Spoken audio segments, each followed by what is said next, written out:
It was just a missed call, but that single moment, that small choice, set off a chain of heartbreak, lies, and tragedy no one could ever undo.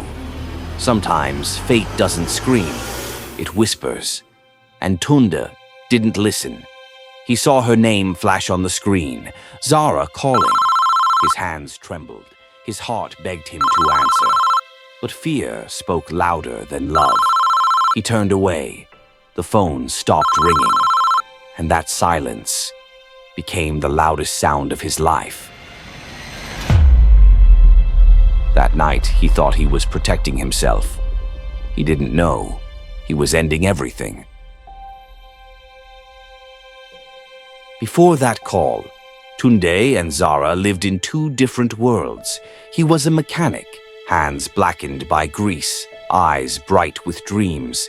She was the daughter of Senator Bello, a man whose power could bend laws and whose pride could break souls.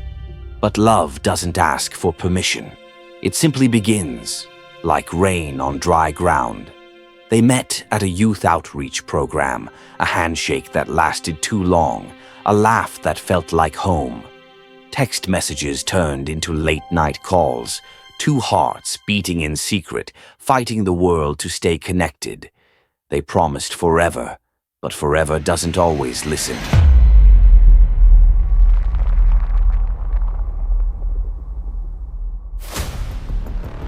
When Senator Bello found out, his rage shook the house like thunder. "You will never touch my daughter again," he growled. Tunde stood there, trembling but unbroken. He looked the man in the eyes and saw the door to his dreams slam shut. Zara cried, begging her father to understand.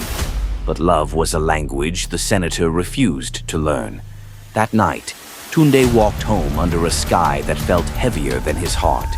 He didn't know. Someone was watching. Someone who would change his fate.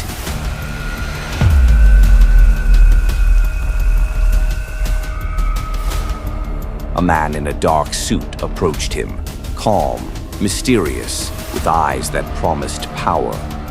"You want to prove yourself?" he asked. "Deliver this envelope to a government official. No names, no questions. Do that, and your life changes." On the table, a thick brown envelope, and beside it a stack of cash big enough to buy Tunde's future. Desperation can sound a lot like opportunity. And so, he said yes. At that exact moment, as he reached for the money, Zara's call came in.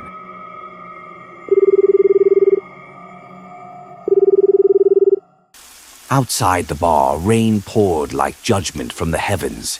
His phone vibrated again. Zara heart emoji. He hesitated. His heart said answer.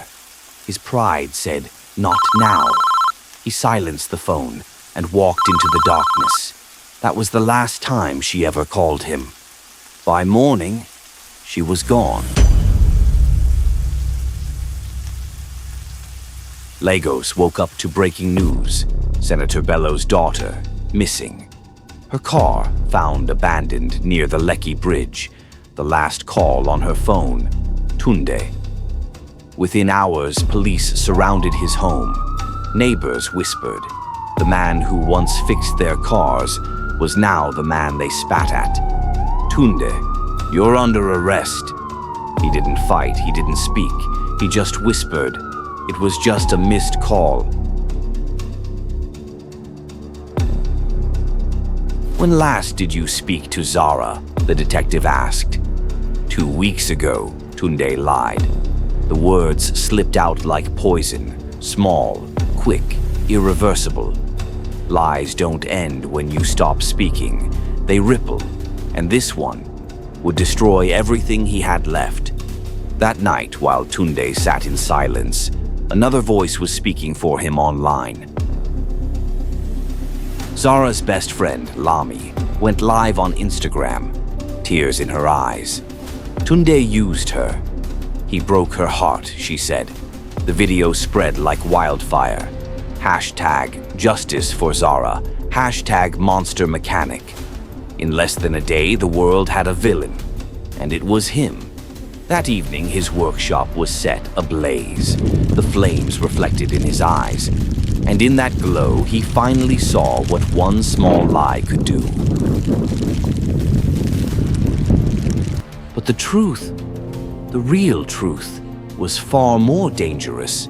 Zara had discovered something terrible. Her father, the senator, was part of a smuggling ring. She gathered evidence, files, documents, recordings, and the envelope Tunde was asked to deliver wasn't a bribe. It was evidence, a trap meant to silence her. That night, she recorded a voice note. "If anything happens to me, it's not Tunde." But someone deleted it before it ever reached the police. Someone close. Days turned into weeks. Guilt became Tunde's shadow. He stopped eating. He stopped sleeping. Every drop of rain sounded like her voice whispering his name. Then, one night, his phone lit up again. Zara heart emoji. His hands shook as he picked it up. A message appeared. "You can't undo what you've done." His blood ran cold. He dropped the phone. "Zara," he whispered. There was only silence and the rain. The next morning, he walked into the police station, not to clear his name, but to free his soul. He confessed everything: the envelope, the stranger, the lie, the call he ignored. When he finished, the detective sat frozen. He opened a file, Zara's case file, and inside a new report. Patient identified, coma recovery possible. The detective looked up and whispered, "She's alive."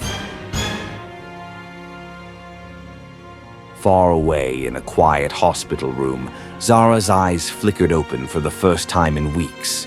Her lips trembled, and one word escaped: "Tunde." The nurse gasped and reached for the phone. The call went out to the only number she had listed under emergency contact. It rang once, twice, but he never picked up. They found him that same morning, alone in his workshop. A candle burned beside a folded note. It read, "If only I had answered your call." On the table, his phone still glowed. One missed call. Zara heart emoji. The same name that had started it all. The same name that would haunt every echo after him. In the end, it wasn't death that separated them. It was silence, the kind that echoes forever. Every action leaves a ripple. What will yours become?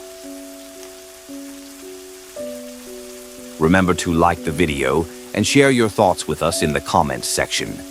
Check out other stories on your screen. Subscribe to stay updated when we post our next story. Peace.